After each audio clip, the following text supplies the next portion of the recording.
তোমরা কি সবাই ভালো আছো? আমি খুবই ভালো আছি। আজকে এই দ্বিতীয় দিন চালু করেছি ব্লগ ভিডিও।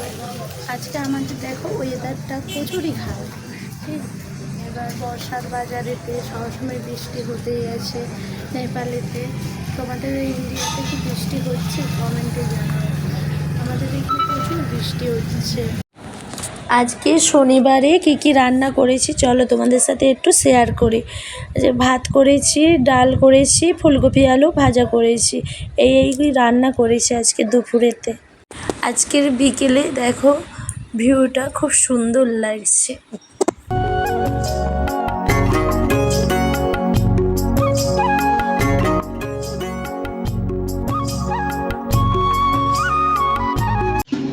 আমাদের এখানে সন্ধ্যা এখন হয়ে গেছে। এবার সন্ধ্যাটা দিচ্ছি, সন্ধ্যাটা দেখিয়ে তোমাদের সাথে কথা বলছি।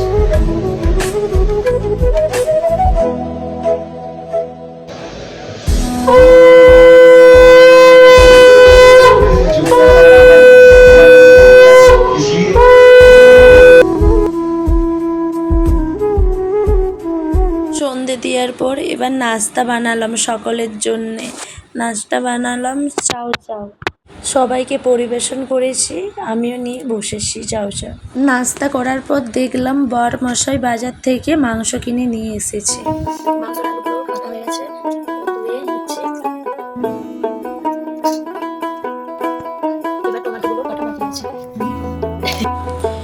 পেঁয়াজ টমেটো কাটা হয়ে গেছে আর আদা রসুনও আমার বাটা হয়ে গেছে। তেলটা আমার গরম হয়ে গেছে কড়াই।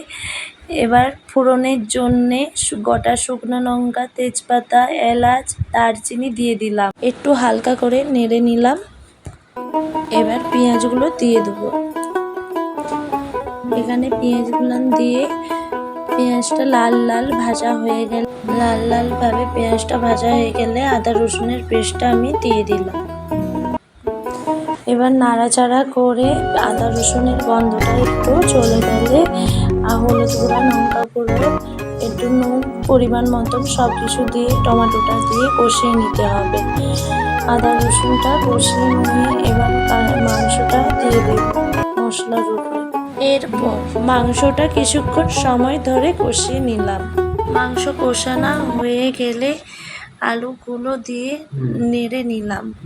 কিছুক্ষণ নেড়ে জল দিয়ে দিলাম মাংসতে।